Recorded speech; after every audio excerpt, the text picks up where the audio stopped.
عرب کے اندر سال کے بعد عورتوں کا ایک میلہ لگتا تھا خانہ کعبہ کے پاس. صرف عورتیں اکٹھی ہوتی تھی, میلہ لگا ہوا تھا. ایک تورات جاننے والا یہودی عالم بھی آیا ہوا تھا.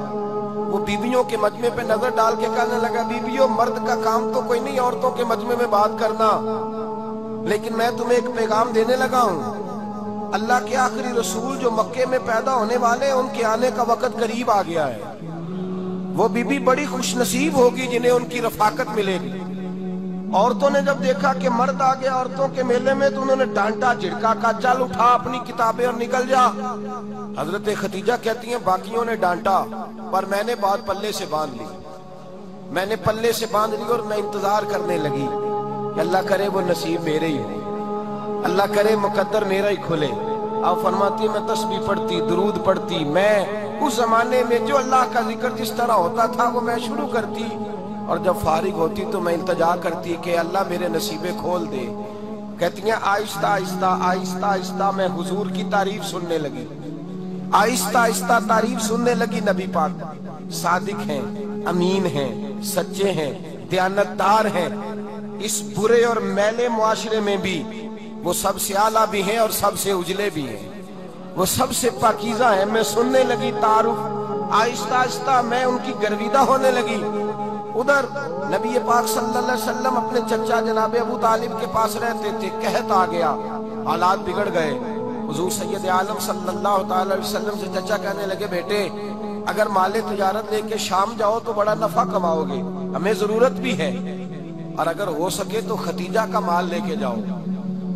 حضرت ابو طالب نے کہا ہو سکے تو سیدہ ختیجہ کا مال لے کے جاؤ. نبی پاک نے کہا چچا میں نہیں کہوں گا کسی سے جا کے, میں نہیں کہتا کسی سے جا کے, جو میرے نصیب میں ہوگا میرا رب خود عطا فرمائے گا, میں نہیں کہوں گا. مصطفیٰ نے تو نہیں کہا. حضرت خدیجہ رضی اللہ تعالیٰ عنہ کہتی ہے میں نے خود اپنی خادمہ کو بھیجا. میں نے کہا جا کے پوچھو تو صحیح کہ میرا مال قبول ہوتا بھی ہے کہ نہیں, پوچھو. نبی پاک صلی اللہ علیہ وسلم سے پوچھا. حضرت خدیجہ کی خواہش ہے کہ آپ مال لے کے جائیں. حضور نے قبول کر لیا. جناب خدیجہ الکبریٰ رضی اللہ تعالیٰ عنہ کے غلام تھے, میسرہ ان کا نام تھا. جناب خدیجہ نے ان کو ساتھ بھیجا. فرمایا تین باتیں ارشاد فرمائی. ایک تو فرمایا سارا رستہ غور سے دیکھنا میرے نبی کے ساتھ کیا معاملات درپیش ہوتے ہیں. ابھی اعلان نبوت نہیں کیا. فرمایا ذرا غور کرنا, میرے مصطفیٰ کا مطالعہ کرنا اور مجھے واپس آ کے سبق سنانا. وہ جو تم نے چہرہ بددعا کی تلاوت کی ہو ذرا مجھے واپس آ کے سنانا. جنہاں نے دل پر جانی ڈٹھا ہو وکھیاں ہی تک لیاں, تو ملے ہوں تے ساجن ملیا ہوں ناساں لگ پئیاں. ذرا جا کے نا تلاوت کرنا اور مجھے دکھ. اور دوسرا فرمایا تم میرے غلام ہو تو مصطفیٰ کے بھی غلام بن کے رہنا. میں سنتی ہوں کہ کردار کے, افکار کے, نظریات کے, عظمت کے بلند و بالا, وہ جیسے کہیں ویسے کرنا. اور تیسری حضرت خدیجہ نے نصیحت فرمائی. فرمایا محمد ابن عبداللہ صلی اللہ علیہ وسلم کی رائے سے اختلاف نہ کرنا. یہ چلتے ہوئے معاہدہ کیا, جو وہ کہہ دے سو کر جانا. غلام کہتے ہیں میں ساتھ گیا, باتیں میں نے سن لی, لیکن جب سفر شروع ہوا نا ابھی چند منزلیں طے ہوئی تھی. میں نے کہا خدیجہ آپ نے کیا نصیحت کرنی تھی, ان کے ساتھ جو رہے گا وہ ان کا غلام ہی بن جائے گا. ان کے ساتھ جو رہے گا تو اجے میرا محبوب نہیں ڈٹھا جن ویکھ کے چن شرماوے. جے رکھے ہاتھ پھلاں وچ ہاتھ نال پھلاں رل جاوے, تے ادھی راتی چن چڑھ جاندے جدوں جلوہ فرماوے. فرمایا جو بھی ساتھ رہتا غلام ہو جاتا. میسرہ کہتے میں گیا, تجارت شروع ہوئی. کہتے ہیں نبی پاک صلی اللہ علیہ وسلم جب منڈی میں پہنچے تو لوگ قسمیں اٹھا اٹھا کے مال بیچ رہے تھے. اللہ کے محبوب جب گئے نا تجارت کرنے, ایک آدمی کہنے لگا چلو معاذ اللہ بتوں کے نام تھے لات و منات, کہنے لگا لات کی, عزا کی, منات کی قسم اٹھاؤ. تو نبی پاک فرمانے لگے ان کی قسم اٹھاؤں جن کا میں نام لینا بھی پسند نہیں کرتا. ابھی اعلان نبوت نہیں کیا. اور فرمایا ویسے بھی میں قسم دے کے مال نہیں بیچتا, خریدنا ہے تو خریدو, نہیں خریدنا تو نہ خریدو. کہتے ہیں لوگ قسمیں اٹھا اٹھا کے پیچھے جاتے تھے, پر میرے نبی جس سے رخ پھیرتے تھے وہ نبی پاک کے پیچھے ہو جاتا تھا. ماتے کئی گنا زیادہ نفع کمایا. ہم رستے میں تھے, حضور ایک درخت کے نیچے آرام کرنے لگے. ایک عیسائی راہب غار میں بیٹھا تھا, نکل کے آ گیا. مجھ سے کہنے لگا مجھے وہ جانتا تھا. میں سنا یہ کس کو ساتھ لائے, یہ کون ہے؟ میں نے کہا اہل قریش کے ایک معزز آدمی ہے, کہنے لگے یار جس درخت کے نیچے یہ لیٹے ہوئے ہیں یہاں عام آدمی نہیں لیٹ سکتا، یہاں وہی لیٹے گا جو اللہ کا سچا رسول ہوگا، یہاں دوسرا کو لیٹ ہی نہیں سکا، یہ رسول ہے، ان کا خیال رکھنا، کاش میں اس وقت تک زندہ رہوں جب یہ نبوت کا اعلان کریں۔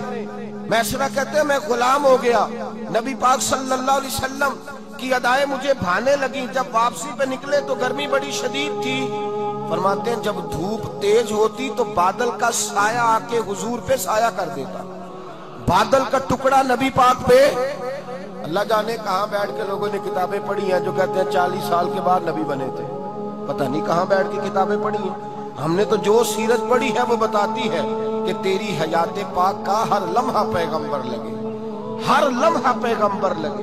یہاں تو وہ لوگ جو کئی سال پہلے 20 اور 25 سال پہلے حضور سید عالم صلی اللہ علیہ وسلم کی رفاقت میں رہے وہ اعلان کر رہے ہیں، لوگ پتہ نہیں کہاں بیٹھ کے کتابیں پڑھتے ہیں، کہاں بیٹھ کے۔ میرے نبی پاک سے صحابہ نے پوچھا حضور آپ کب نبی تھے؟ فرمایا ابھی آدم کی مٹی گوندی جا رہی تھی، ابھی آدم کی مٹی گوندی جا رہی تھی، میں تب بھی اللہ کا رسول تھا۔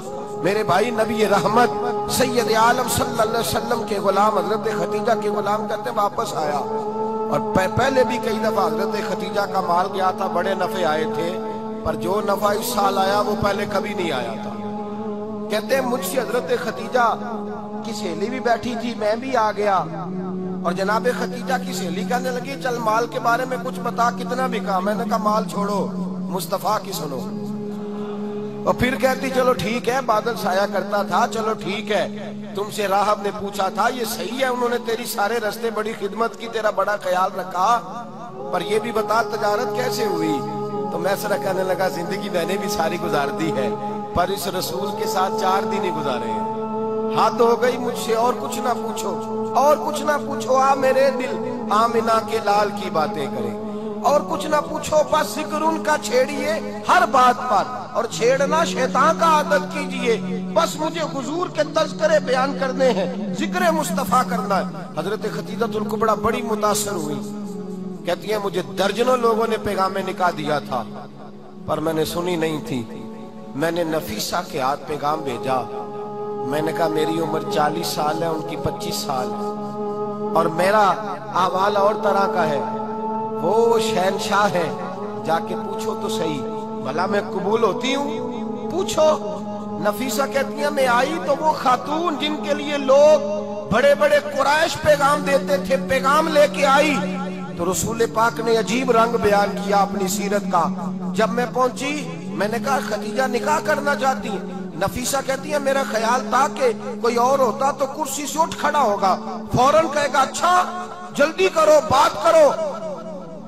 جب میں نے آکے کہا نا حضور خدیجہ نکاح کرنا چاہتی ہے تو نبی پاک نے میری طرف دیکھا، فرمایا وہ کہتی ہے کہ تم کہتی ہو؟ کہا وہ کہتی ہیں، تو حضور نے فرمایا ٹھہر جاؤ میں اپنے چچا سے پوچھ کے بتاؤں گا، میں مشورہ کروں گا، میں پوچھ کے بتاؤں گا۔ کہا نکاح کرنا چاہتی ہوں، فرمایا چچا سے پوچھ کے بتاؤں گا۔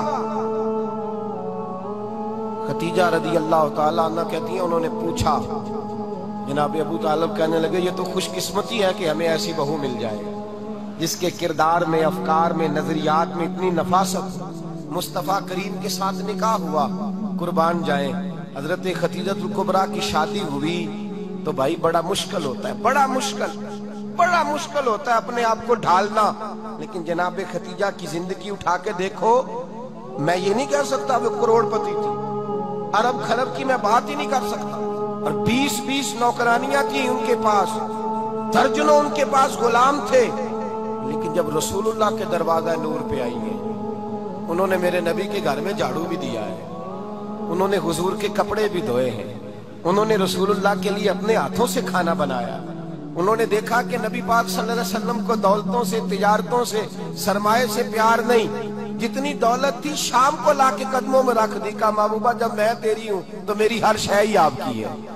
چند دنوں میں حضور نے ساری چیزیں دے دی اللہ کے رستے میں، ہر چیز نبی پاک نے دے دی۔ حضرت خدیجہ الکبریٰ کا حال یہ تھا کہ ایک جوڑا رہ گیا، کئی جگہ سے پیوند لگے ہوئے، میں گنڈی ہاتھ ڈور سجن دے اور جنج رکھے اونج رہنا ہے، واجب نہیں جے وچ شریعت مندہ قسم نو کہنا۔